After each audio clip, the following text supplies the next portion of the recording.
probably more difficult to treat these, although we had some good results using antifungal drugs back then. The solid masses, let's say I have prostate cancer. What could you do? How do you deliver sodium bicarb to my prostate? The problem is that sodium bicarbonate is effective if you can put in contact the sodium bicarbonate with the cancer. Okay. So you have to reach the cancer directly in the depth of the organism. So if you want to reach the prostate cancer, you have to locate before a catheter in the artery, the potenda artery or hypogastric artery that reaches the prostate. Then you can administer through a port cat connected to the catheter the sodium bicarbonate directly to the prostate and kill fungi, because the concentration of the salt is very high, because you used the artery that is directly feeding the organ. So it is important for the prostate, for the liver, for the spleen, for the kidney, and other organs, internal organs, to locate catheters. Instead, for the cavities, pleura, peritoneum, you have to locate a transperitoneal or a pleural catheter to reach directly the colonies. Have you seen the white lumps? Yes. If you wash the pleura, I have the result after 1 week. After 1 week, I can show you, all the pleura was red, and the lumps disappeared in 1 week. The pleura is amazing how it regressed, the cancer in the pleura. So this is a pleural cavity cancer.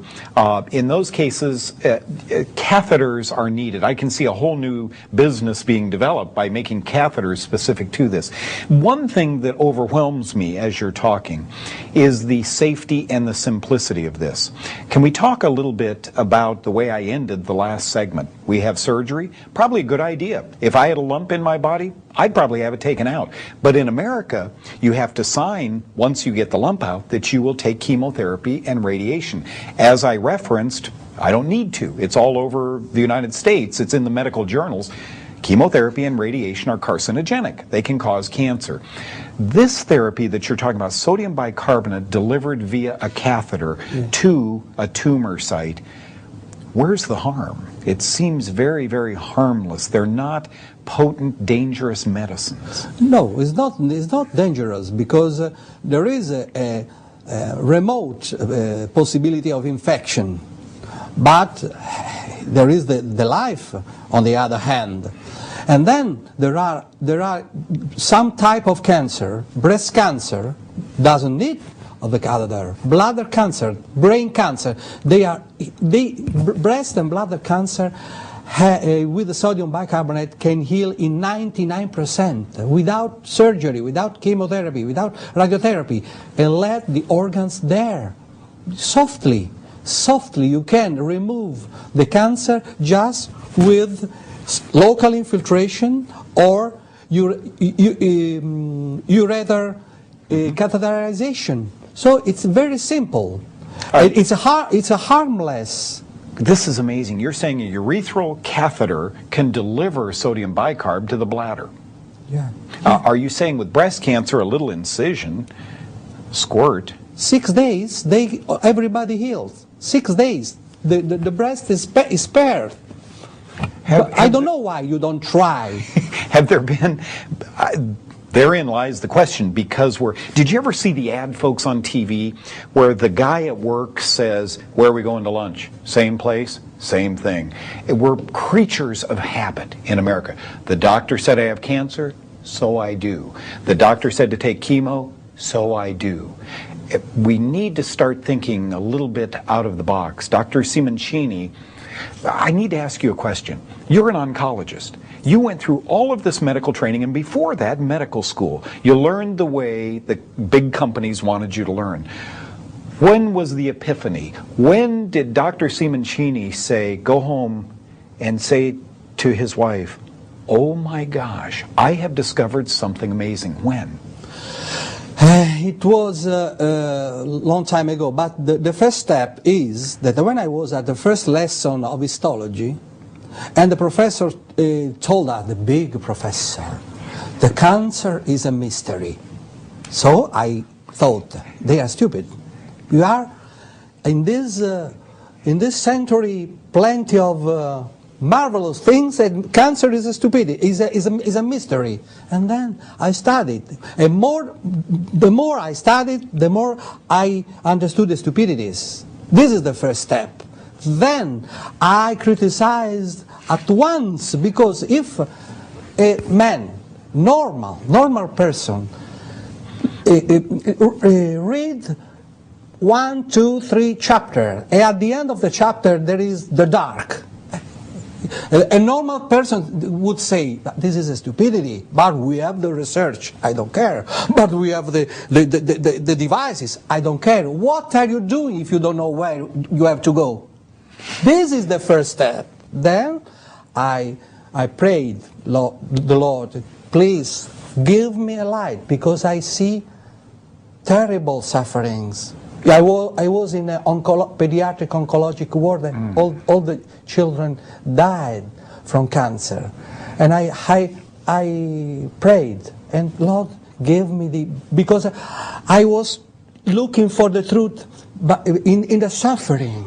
I was suffering looking when I was looking the poor children dying with chemo, with radiation, and so on. So, in a moment, I perceived that the psoriasis is a fungus, and the medicine said incurable fungus, uncurable fungus, uncurable tumor, uncurable fungus. Oh, Dr. Simoncini is with us today. I am touched by this. I feel like crying myself, because we see it every day. It affects our families. Maybe, just maybe, there's something we can do about it. Where does fungus come from? Oh boy, if cancer is a fungus, then what is a fungus? In other words, how do we get this fungus inside our body, or this yeast inside our body? Where do you think all of this starts after your years of research? There is an endemic. A big epidemic pollution, because the fungus is undervalued.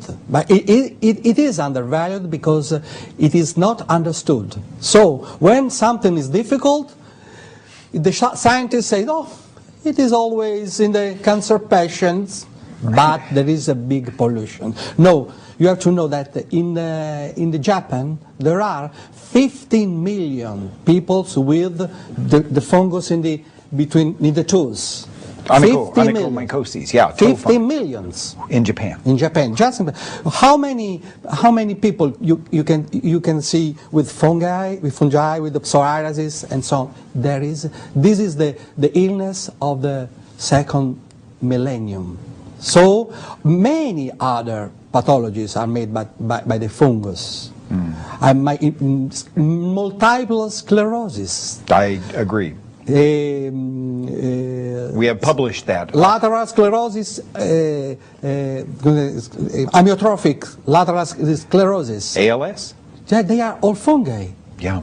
You know, I published my findings at diabetes, that dermatologic conditions. I'm wondering if so many children today, you cry because these children are dying of cancer, and yet we're drugging them with SSRIs, right? Yeah. Antidepressants today, just drugging kids left and right, and Ritalin and so forth. And I have to wonder how much of this depression isn't just yeast mold growing through the body.